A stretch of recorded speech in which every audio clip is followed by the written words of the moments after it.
네. 참 잘 오셨습니다. 우리 옆에 계신 분들 보시면서 오늘도 잘 오셨습니다. 이렇게 인사 한번 하겠습니다.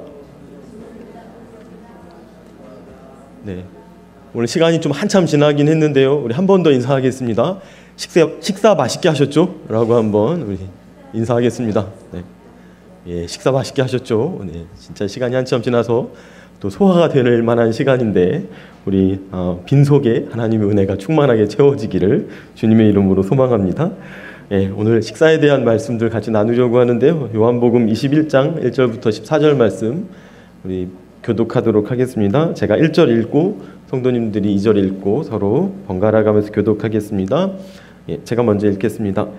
그 후에 예수께서 디베랴 호수에서 또 제자들에게 자기를 나타내셨으니 나타내신 일은 이러하니라.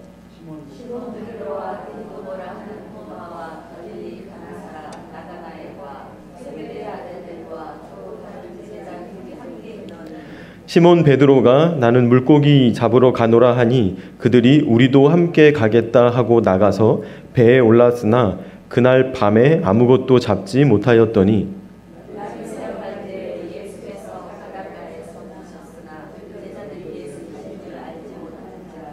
예수께서 이르시되 얘들아 너희에게 고기가 있느냐 대답하되 없나이다.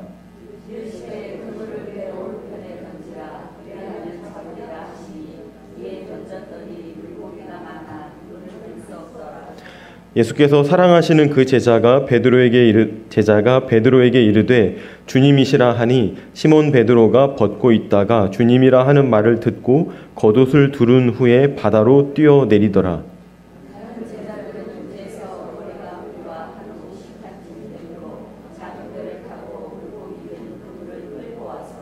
육지에 올라보니 숯불이 있는데 그 위에 생선이 놓였고 떡도 있더라.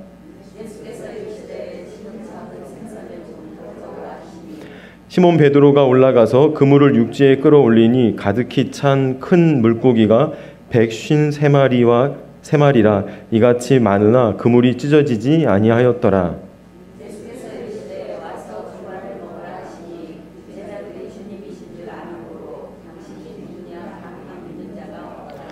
예수께서 가셔서 떡을 가져다가 그들에게 주시고 생선도 그와 같이 하시니라. 이것은 예수께서 죽은 자 가운데서 살아나신 후에 세 번째로 제자들에게 나타나신 것이라. 아멘. 제가 벌써 여러 교회에서 이제 사역들을 하고 있는데요. 제가 세 번째 교회에서 이제 전임 사역을 했습니다. 그 이후로는 이제 기관 사역하면서 계속 이제 교육목사 사역들을 했는데 제가 한 3년 반 정도 전임 사역을 할 때였었는데요. 지금은 뭐 그 교회 원로 목사님이 되셨는데 이제 담임 목사님이셨을 때였습니다. 교육자실에서 이제 교육자들이 같이 이렇게 사역을 하다 보면 뭐 어김없이 이제 한 3, 4시 정도 되면 이제 출출해집니다. 이제 출출해지면 이제 간식이 먹고 싶잖아요. 그래서 이제 자주 종종 간식을 추진해서 같이 먹었습니다. 당연히 2층에 계시는 이제 담임 목사님께 전화를 드리고 이제 계시는지 안 계시는지 확인을 하고 이제 계시면 이제 담임 목사님 목까지 이제 더 많이 시키고 안 계시면 이제 부교육자들끼리 이제 간식을 이제 배달시켜서 먹었는데요. 참 신기하고 놀라운 건 뭐 피자든 뭐 치킨이든 뭐 떡볶이든 이렇게 간식을 배달이 와서 상자를 딱 열고 이제 우리 부교육자들끼리 한 입 먹으려고 딱 하는 순간 늘 교육자실 문이 펄컥 열리면서 담임 목사님이 들어오십니다. 담임 목사님이 들어오시면서 간식 먹는데 본인은 부르지 않았다고 하시고 약간 이렇게 섭섭해 하시고 서운해 하시면서 늘 이렇게 말씀을 하셨습니다. 음식 끝에 마음 상한다. 이렇게 한마디 툭 하시고는 나는 안 먹는다. 이러면서 이제 2층 교육 이제 목회자실로 이제 올라가시곤 했습니다. 제가 그 사건을 이제 교회에서 사역하면서 아주 여러 번 경험하면서 사람은 음식 끝에 마음이 상하는구나. 밥 먹는 일로 마음이 상하게 되는구나 라고 아주 오래전부터 지금까지 생각을 해오고 있습니다. 사람들 사이에서 마음이 상하는 일들이 종종 있습니다. 아니 종종보다도 더 자주 왕왕 있는 것 같습니다. 별것 아닌데도 아주 사소한 일로도 마음이 상합니다.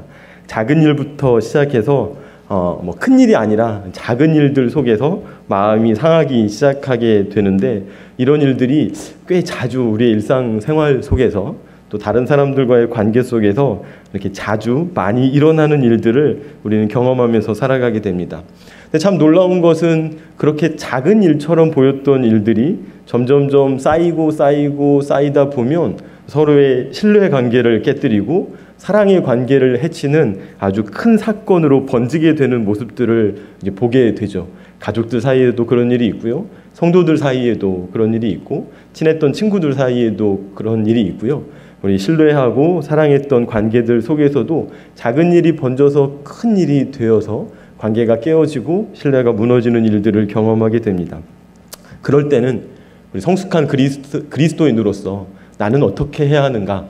나는 이 깨어진 관계를, 또 틀어진 사람과 사람 사이의 그 관계를 어떻게 먼저 나서서 회복할 수 있을까? 이런 고민들을 좀 먼저 해야 된다라고 생각을 하고요.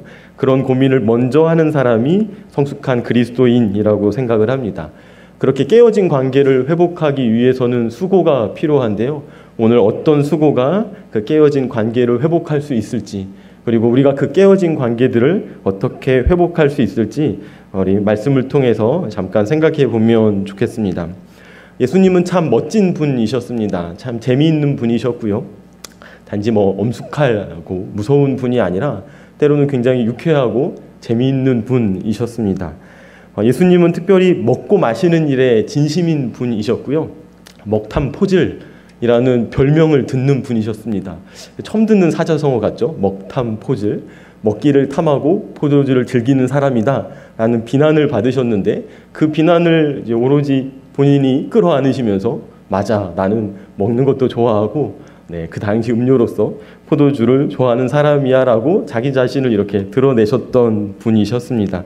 사람들하고 만나고 또 만나면 또 교제하고 또 교제하는 사이에 늘 잘 먹고 또 잘 교제하는 일들을 중요하게 생각하셨던 분이신 것 같습니다. 그 예수님에 대한 이야기를 하려고 하는데요. 특별히 오늘은 부활하신 예수님, 부활하신 다음에 제자들을 만나신 사건이 됩니다. 이 부활하신 예수님께서 우리가 갈릴리 호수라고 잘 알고 있는 바닷가를 찾아가셨습니다. 우리 함께 읽은 요한복음에서는 디베랴 호수라고 부르고 있는데요. 이제 복음서마다 이제 복음서를 받는 그 독자의 그 독자층 대상에 따라서 똑같은 지명인 갈릴리 바다이지만 좀 다르게 부르고 있습니다. 갈릴리 호수, 또 디베랴 호수, 디베랴 바닷가를 예수님께서 찾아가시고 그 바닷가에서 물고기를 잡고 있었던 제자들에게 자신을 나타내시게 됩니다. 이 부활하신 예수님께서 이제 예수님의 행적은 이렇게 시간표상으로 이렇게 딱 막 정확하게 정리하기가 굉장히 조금 난해하기도 한데요. 오늘 본문에서는 예수님께서 갈릴리 호수를 찾아가신 사건이 요한복음 마지막 장에 이제 기록이 되어 있습니다. 이 갈릴리 호수는 제자들에게 굉장히 익숙한 장소였습니다.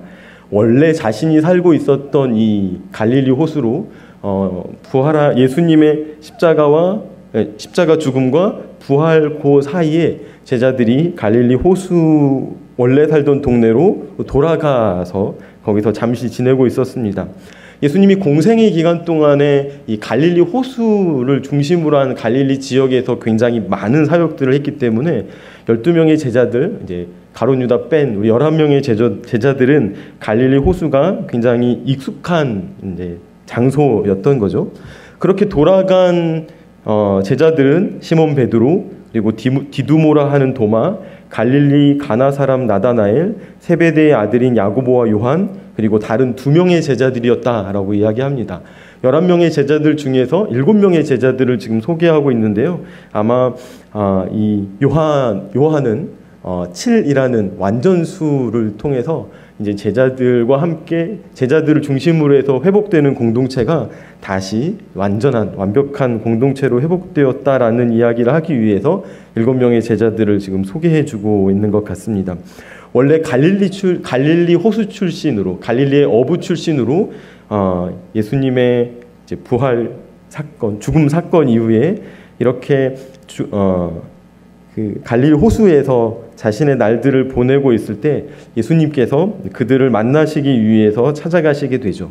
익숙한 곳이라는 의미는 안정된 곳이라는 의미인데요. 이 안정된 곳이었던 갈릴리 호숫가는 특별히 4명의 제자들에게는 어린 시절의 추억이 깃든 곳이었고 가족들과 친척들 그리고 친구들이 살아가는 이제 고향이었습니다. 이 고향은 절대적으로 편안한 장소였던 것이죠. 사건이 생기고 문제가 생기고 마음이 복잡해지자 가장 자신이 편안하게 생각하는 장소를 찾아갔던 것, 고향을 찾아서 그리로 이제 옮겨갔던 것이었습니다. 그러나 외적인 환경과는 다르게 이 11명의 제자들, 특별히 갈릴리 호수 출신의 14명의 제자들에게는 그 마음의 평안이 전혀 없었습니다. 지난 3년 동안 예수님을 따라다니면서 굳은 일도 같이 하고 그리고 좋은 일도 같이 하면서 예수님을 추종하고 예수님을 따랐었는데 그만 예수님께서 십자가에 달려서 죽임을 당하시게 되었던 것이죠. 그 죽임을 당했던 곳이 평화의 도성이라고 이름 붙어 있는 예루살렘이었습니다. 예루살렘은 그 이름 그대로 평화의 도시여야만 했고 사람의 마음을 평안하게 만드는 평안의 어떤 중심, 공간이 되었어야 했지만 예수님이 십자가에 달려 죽음을 맞이하시게 되자 평화의 도시라는 이름을 가진 이 예루살렘은 절대 평화를 누릴 수 없고 평화를 누릴 수 없는 낯선 장소가 되어버리고 맙니다. 예수님의 십자가 처형 이후에 예루살렘은 마음껏 숨 쉴 수 없는 굉장히 삼엄한 도시가 되었던 것이죠.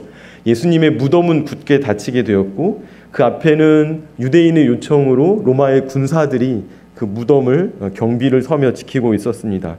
12제자들은 두려워했고요. 숨죽이고 있어야만 했습니다. 그런 상황 속에서 제자들의 마음은 평안을 누릴 수 없었던 것이죠. 굉장히 모순적이었는데요. 평화의 도시에서 제자들은 평안을 누릴 수가 없었던 것입니다. 이런 상황 속에서 베드로가 사람들을 아마 추동했던 것 같고요. 그리고 여러 제자들과 함께 갈릴리 호수로 이제 북쪽으로 이제 잠시 이주를 하게 되었던 것이죠. 그 갈릴리 호수 근처 집에서 머물고 있는 사이에 베드로가 답답함을 느끼게 됩니다. 그리고 일어나서는 나는 물고기를 잡으러 가겠다라고 집을 나서게 되고요. 그리고 여러 제자들도 우리도 함께 가겠다라고 이제 베드로와 함께 나서게 됩니다. 제자들은 배에 올랐고요. 밤새 배 왼편과 오른편에 그물을 내리고 그 그물을 건져 올렸습니다. 하지만 그 밤에 한 마리의 물고기도 잡히지 않았던 것이죠.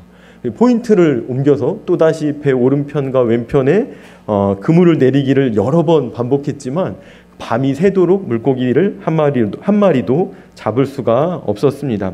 베드로와 안드레 그리고 야고보와 요한은 뱃사람이었습니다. 3년 동안 육지에 살고 있었지만 그러나 그들의 몸에 익은 그 물고기 잡는 기술은 녹슬지 않았을 거고요. 여전히 갈릴리 호수를 중심해서 물고기를 잡던 시간들이 있었기 때문에 쉽게 물고기를 잡을 수 있을 거라고 믿고 그 밤중에 물고기나 잡아야 되겠다라고 생각해서 그 힘든 그 물고기 잡는 어부로서의 생업들을 도전을 했던 거죠. 이 제자들은 물고기에 대해서도 잘 알고 시간과 장소, 방법 그리고 어종에 대해서도 너무 잘 알고 있었기 때문에 당연히 물고기를 쉽게 잡을 것이라고만 생각을 했습니다. 하지만 물고기를 한 마리도 잡을 수 없었다라는 것은 그것 자체가 이 제자들이 경험하는 아주 낯선 경험, 낯선 사건, 낯선 이벤트가 되었던 거죠. 그리고 밤이 새도록 물고기를 잡았지만 잡지 못한 채 이제 날이 새려고 하는 즈음에 다시 해안으로 돌아오게 됩니다. 해안 가까이 왔을 때 시간은 하루 중에서 가장 어두운 새벽녘이었고요. 이 가장 어두운 시간이 곧 지나게 되면 이제 동이 터오르게 됩니다. 동이 터오르기 직전의 시각이 가장 어두운 시각인데요. 이제 이 제자들이 다시 해안으로 돌아오고 있는 그 시각이 하루 중에 가장 어두운 새벽녘이었습니다. 그런데 예수님께서 그 바닷가에 나오셔서 제자들을 맞이하게 됩니다. 제자들은 그 해안가에 나온 사람이 예수님이라는 사실을 알지를 못했죠. 예수님이 제자들을 향해서 아주 사랑스러운 음성으로 얘들아라고 부르십니다. 성경 전체, 복음서 전체에서 이 제자들을 향해서 얘들아 이렇게 부르신 적이 별로 없는 것 같은데 아주 특별한 부르심으로 제자들을 부르셨던 거죠. 얘들아. 그러고는 너희에게 고기가 있느냐라고 물으십니다. 제자들은 없습니다라고 대답을 하게 되는데요. 그 거리가 50칸, 200규빗, 약 90m 정도가 떨어진 거리였다라고 이야기를 합니다. 그래서 제가 궁금했습니다. 90m 정도 되면 어느 만큼일까 해서 이제 지도 앱을 지도 앱을 실행해 놓고 거리를 재봤는데요. 정확하게 문정초등학교 사거리에 서서 여기 마트가 있죠. 무슨 마트냐면 하모니마트, 하나로마트. 갑자기 생각이 안 나네. 제가 적어놨는데 올스타마트요. 네. 적어놓고도 올스타마트하고 문정초등학교 그 사거리 딱 그 길이가 90m가 됩니다. 그래서 정확하게 200규빗 50칸 정도가 되는데 예수님께서 그 정도 떨어진 거리에서 지금 제자들을 부르신 거죠. 얘들아 이렇게 부르신 겁니다. 근데 아마 작은 소리로 얘들아라고 부르기에는 좀 먼 거리이고요. 약간은 큰 소리로 외치면서 얘들아 뭐 이렇게 부르지 않으셨을까라고 우리가 상상을 해보게 됩니다. 얘들아 물고기가 있니? 고기를 잡았니? 없습니다. 못 잡았습니다. 없어요. 라고 이제 대답을 하는 장면이 이렇게 쭉 이어지게 됩니다. 예수님께서 그물을 배 오른편에 던져라 라고 말씀을 하시고 그리하면 잡으리라 라고 약속을 합니다. 예수님 명령하시고 그 명령에 뒤이어서 약속을 말씀하시는데요. 이 구조는 모든 예수님의 말씀, 거의 모든 성경 구절에 적용이 됩니다. 명령 뒤에는 반드시 그 명령을 순종했을 때 따라오는 보상을 말씀하시게 되는데요. 대표적으로는 구하라 이렇게 명령하시고 그리하면 얻을 것이다. 찾으라 그리하면 찾아낼 것이다. 문을 두드리라 그리하면 문이 너희에게 열릴 것이다.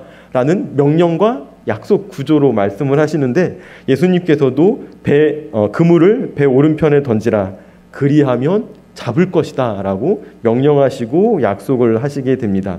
이 명령을 들은 제자들 그리고 이 약속을 받은 제자들이 배 오른편에 그물을 던집니다.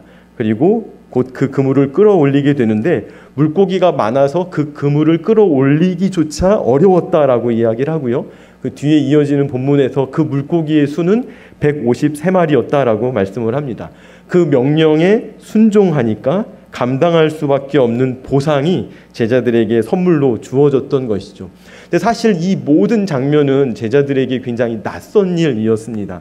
낯선 장소였고요. 낯선 시각이었고 낯선 사람의 낯선 명령을 듣게 되죠. 그리고 그 명령에 순종했을 때 굉장히 낯선 경험을 하게 됩니다.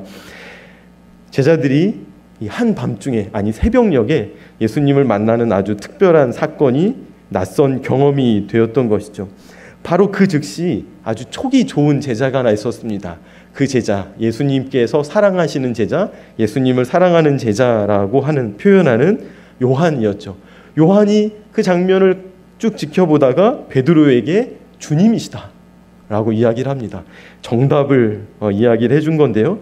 짙은 어두움 속에서 예수님의 목소리를 듣고 그리고 그 목소리에 순종해서 그물을 내리자 그 그물 가득 물고기를 잡는 그 기적을 경험하면서 그 기적의 주인이 바로 예수님이다라는 사실을 요한은 알아차리게 되었던 것이죠.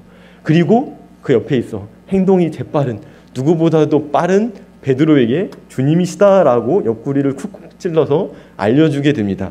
그러자 베드로는 있는 그 자리에서 근데 바로는 아니고요. 주섬주섬 겉옷을 챙겨서 두르더니 물에 뛰어내려서 그 뛰어내린 물에서 90m를 헤엄쳐서 육지로 예수님을 만나기 위해서 달려가게 됩니다.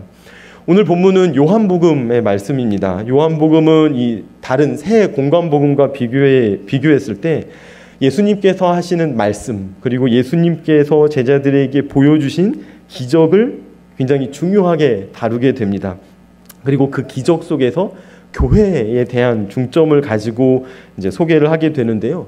이 모든 교회들이 가장 마지막에 기록된 이 요한복음을 들고 보면서 이 예수님이야말로 교회의 주인이시고 교회를 구성하고 있는 우리 성도들의 진짜 주님이시다라는 고백들을 하게 됩니다.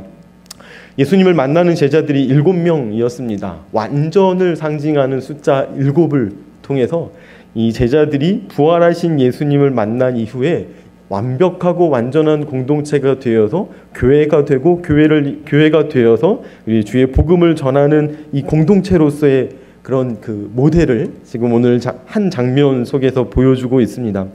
이 제자들은 자신의 일을 자신의 멋대로 했을 때는 아무런 성과를 이루지 못합니다.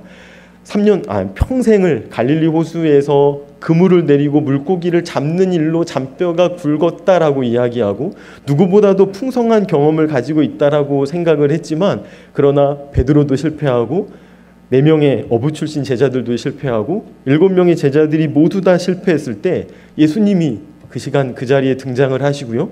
예수님의 명령을 들은 이 7명의 제자들이 비로소 기적을 통해서 물고기를 잡아 끌어올리는 풍성한 수확을 경험하게 됩니다. 그리고 그렇게 얻은 수확물은 예수님의 식사 재료가 되고요. 그리고 8명이 함께 나누는 식탁의 식사 재료가 되어서 함께 나누는 음식이 되게 됩니다. 예수님은 말씀하시고 예수님은 표적을 보여주셨습니다. 말씀을 듣고 재빠르게 움직이는 사람이 있었고요. 예수님께서 보여주시는 표적을 보면서 행동하는데 재빠르고 주도적인 사람이 있었습니다. 예수님의 말씀을 듣고 재빠르고 주도적으로 움직이는 사람은 요한이었고요. 그리고 행동하는데 재빠르고 주도적인 사람은 베드로였습니다. 우리 한 공동체 안에는 요한같이 이해가 빠른 사람도 있고요. 그리고 베드로같이 행동하기에 빠른 사람도 있습니다. 다양한 각양각색의 은사를 가진 사람, 탤런트를 가진 사람들이 함께 어우러지는 공동체가 교회 공동체인데요. 이 교회 공동체는 다양한 사람들이 함께 어우러지면 어우러질수록 풍성한 그런 은혜의 공동체가 됩니다. 우리 앞뒤에 있는 성도님들 한번 보실까요? 네, 여러분들하고 똑같은 분들이 앉아 계시나요? 아니면 조금은 다르거나 완전히 다른 분들이 앉아 계시나요? 네, 아마도 같은 분, 비슷한 분보다는 나하고는 좀 다른데 나하고는 좀 다른 것 같아 라고 하는 이제 분들이 더 많이 섞여 있을 텐데요. 그 공동체가 바로 교회 공동체입니다. 교회 공동체는 이 세상의 어떤 다른 공동체와도 다르게요. 연령층도 굉장히 다양하고요. 남녀 성비도 거의 완벽한 성비를 구성하고 있고요. 물론 여성도님들이 더 많긴 하지만 남자도 있고 여자도 있고요. 다양한 직업을 가진 사람들, 다양한 배경을 가진 사람들, 또 다양한 인생의 스토리를 가진 사람들이 함께 어우러져 섞여 살아갑니다. 이런 공동체 안에서 함께 신앙생활을 함께 할 때 우리는 성숙하고 아름다운 교회를 이루어 가게 되는데요. 우리 옆에 계신 분들 보시면서 한 번 더 인사할까요? 네, 장로님이 계셔서 너무 좋습니다. 우리 집사님이 계셔서 너무 아름답습니다. 이렇게 한번 인사할게요. 시작!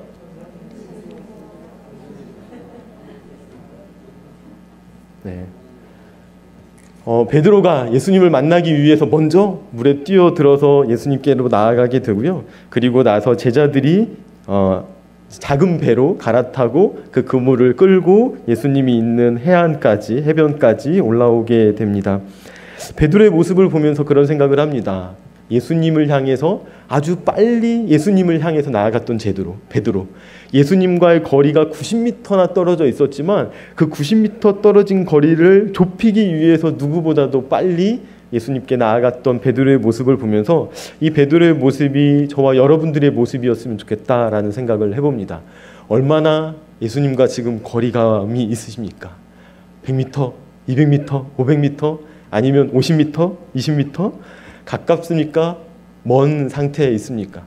우리가 예수님과 점점 더 가까이 가는 우리 믿음의 삶을 살았으면 좋겠는데요. 가까이 가면 갈수록 그 예수님의 그 따뜻한 마음, 예수님의 따뜻한 음성을 듣고 느끼실 수 있을 거라고 생각이 됩니다. 주님을 향해서 나가려는 마음의 준비를 하고 사십니까? 네 라고 우리 고백하는 성도님들이 되셨으면 좋겠습니다. 늘 주님과 가까운 거리에서 친밀하게 교제하며 살아가기를 주님의 이름으로 소원합니다. 베드로가 먼저 예수님께 나아가고 제자들도 해변까지 그물을 끌어당겼습니다. 그때 예수님께서 무슨 일을 하고 계셨냐면 제자들을 위해서 아침 식사를 준비하고 계셨습니다. 육지에 올라와 보니까 숯불이 피워져 있고요. 그 위에는 생선도 있고 떡도 있었습니다.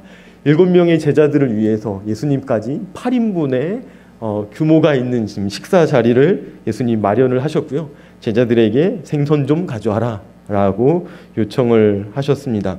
예수님이 조찬 아침 식사를 만드시고 그리고 제자들과 함께 식사를 지금 하시게 되었는데, 제자들이 주님이신 줄을 알아보았기 때문에 당신이 누구냐라고 묻는 사람이 없었다라고 말씀을 합니다. 부활하신 예수님께서 제자들을 위해서 식탁을 지금 차려주시고 제자들과 어울려서 제자들과 함께 식탁 교제를 나누게 되었습니다.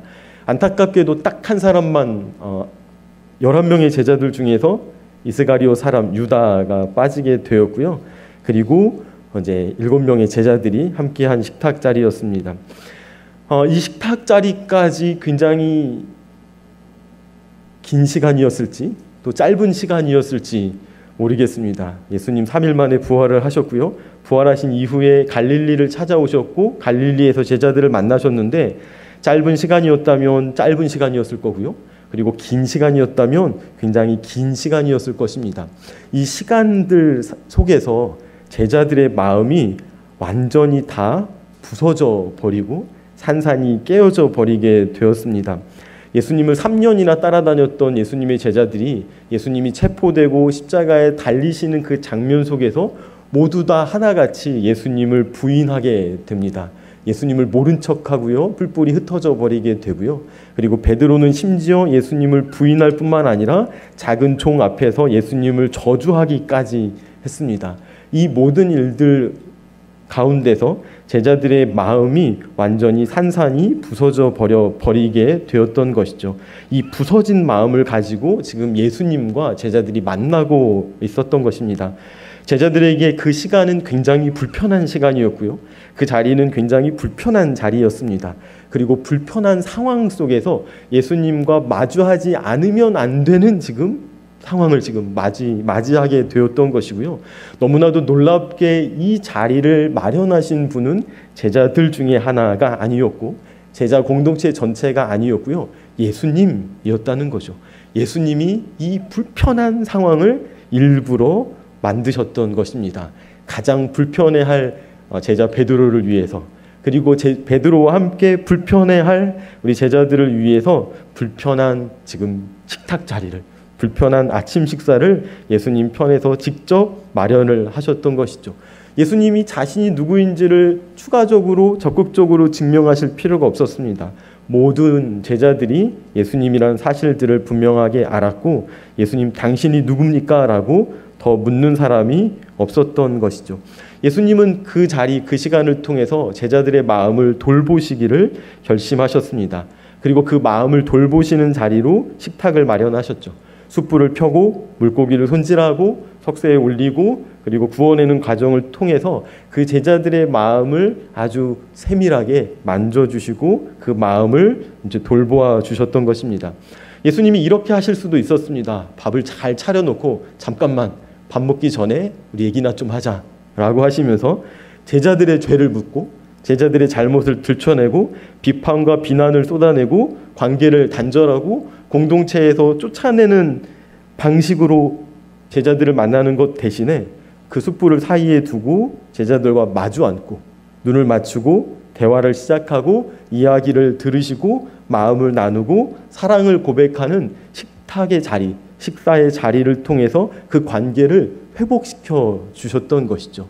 그 관계 회복의 식탁 자리를 통해서 점점 깨어졌던 제자들의 마음이 조금씩 그 연결되고 서로 붙더니 그 마음이 완전히 회복하게 되는 아주 신비한 경험을 예수님께서 제자들을 위해서 선물처럼 이렇게 식탁을 마련하심으로 제자들과의 관계들을 회복시켜 주셨던 것입니다. 이것이야말로 예수님께서 제자들에게 보여주셨던 굉장히 특별한 사랑의 방식이었던 것이죠. 죄를 정죄하고 그리고 비난하고 비판하는 것 대신에 베드로가 고백하는 것처럼 사랑은 모든 허다한 허물을 덮느니라 라는 말씀처럼 그 시간 그 자리에서 그 불편한 시간 불편한 장소 불편한 만남 속에서 제자들의 허다한 허물을 허다한 죄를 덮어주심으로 그 온전한 관계로 마음을 회복시켜 주시고 관계를 회복시켜 주신 아주 특별한 사건, 특별한 장면이 됩니다. 사랑하는 성도 여러분, 혹시 우리 성도님들 중에 깨어진 관계 가운데 있는 분이 계신가요? 가족들과 또 깨어진 관계들을 지금 계속 이어가고 계신가요? 친구들 중에서 깨어진 관계 속에 있는 사람들이 있을까요? 주변에서 만나고 있는 사람들 중에서 불편한 관계를 넘어서서 깨어진 관계 속에서 살아가고 있는 분이 혹시 계실까요? 그렇다면 오늘 제자들을 만나 주셨던 예수님의 모습들을 우리 깊이 묵상하시고 예수님처럼 한번 실천해 보는 성도님들이 되시면 좋겠습니다. 그 깨어진 관계에 있는 사람들을 찾아가시고 그의 이름을 부르시고 함께 밥 먹자고 이야기하시고 그 관계 회복을 위한 첫 걸음을 우리 성도님들이 먼저 한번 시작해 보면 어떨까라고 도전합니다. 그것이 바로 하나님께서 우리에게 앞서 행하신 일이고요. 예수님께서 제자들을 통해서 우리에게 보여주신 관계 회복의 방법이 됩니다. 하나님 나라 안에서 우리가 먼저 살아가고 있고요. 우리 주님의 복음을 가지고 살아가는 하나님의 자녀들, 하나님의 성도들, 하나님의 백성들이라면 우리 주의 교회에 소속된 성도들이라면 더 이상 깨어진 관계 속에 있는 사람을 모른 척하지 않으셨으면 좋겠습니다. 그리고 먼저 연락하고 먼저 찾아가고 밥 한번 먹자라고 이야기하면서 함께 식탁을 준비해서 식사하는 우리 믿음의 성도님들이 되시면 좋겠습니다. 그렇게 깨어진 관계를 회복해가는 성도님들이 되시면 좋겠는데요. 그 모습을 보면서 하나님께서 굉장히 기뻐하시고 또 즐거워하실 것이라고 생각이 됩니다. 제가 문정제일교회를 정말 잘 왔다라고 생각하는 매주 특별한 순간이 있습니다. 네, 토요일 점심에 밥 먹는 시간인데요. 예, 주일 식사도 굉장히 맛있지만 토요일 날 와서 교육자 회의 잠깐 하고 그리고 이제 전도대 같이 이제 기도하고 전도하고 돌아와서 이제 밥 먹는 시간이야말로 정말 좋은 시간, 복된 시간이라고 생각합니다. 왜냐하면 정말 식사를 맛있게 준비하시거든요. 맛있는 식사를 같이 하다 보면 마음도 높고 그리고 관계도 서로 이렇게 돈독해지는, 끈끈해지는 그런 신앙의 경험들을 하게 됩니다. 함께하는 식사를 통해서, 함께하는 식탁 교제를 통해서 우리 신앙의 관계, 믿음의 관계를 이어가셨으면 좋겠습니다. 얼마 전에 우리 여름에 우리 CCC 건대 CCC의 우리 형제 자매들이 교회를 찾아와서 도시전도 사역을 우리 유초등부 또 중고등부 친구들 또 청년부와 함께 도시전도 사역을 했습니다. 그 도시전도 사역을 마치고 나서 그 다음 주에 우리 정주희 자매라는 우리 CCC 건대 CCC에 소속돼 있는 대학생 자매가 교회에 그 다음 주에 방문을 했고 그리고 나서 우리 교회에 정식으로 등록을 해서 지금 교회 생활을 청년부에서 함께 하게 되었는데요. 제가 아무리 생각해도 우리 정주희 자매가 우리 교회를 선택하고 교회를 다니게 된 이유는 밥을 잘 먹여서라는 결론밖에 없습니다. 예, 토요일날 사역하러 왔는데요. 밥을 정말 잘 먹였고요. 그리고 주일날 점심 식사도 아주 맛있게 만들어서 잘 먹였고요. 그리고 이제 오후 예배 다 마치고 나서도 이제 삼계탕 잘 끓여가지고 삼계탕으로 잘 대접해서 저녁 식사까지 아주 맛있게 잘했거든요. 그래서 밥을 잘 얻어먹은 우리 정주희 자매가 문정제일교회는 정말 좋은 교회구나라고 생각하고 이렇게 한번 사역하기 위해서 온 청년들을 정말 환대하고 잘 대접하는 교회구나라고 생각하고 그래 이 교회에서 내가 신앙생활하면 참 좋겠다라고 마음 먹고 이제 등록했다고 저 혼자 생각하고 있습니다. 네, 우리 교회 참 좋은 교회고요. 밥 맛있게 하고 우리 모든 이웃들에게 열어놓고 밥 잘 대접하는 환대하는 교회가 되는데 이런 교회의 모습들 통해서 하나님의 사랑이 얼마나 포근한지 따뜻한지 그리고 얼마나 소중한지를 잘 보여주는 교회가 되어서 우리의 하나님과 우리가 관계가 회복되었던 것처럼 우리의 이웃들이 우리와 관계가 회복되는 그런 놀라운 경험들을 통해서 하나님의 자녀가 되는 그런 신비한 일들이 우리 성도님들의 인생 속에서 삶 속에서 계속 이어지기를 우리 주님의 이름으로 축원합니다. 찬양팀 나와서 같이 찬양하겠습니다.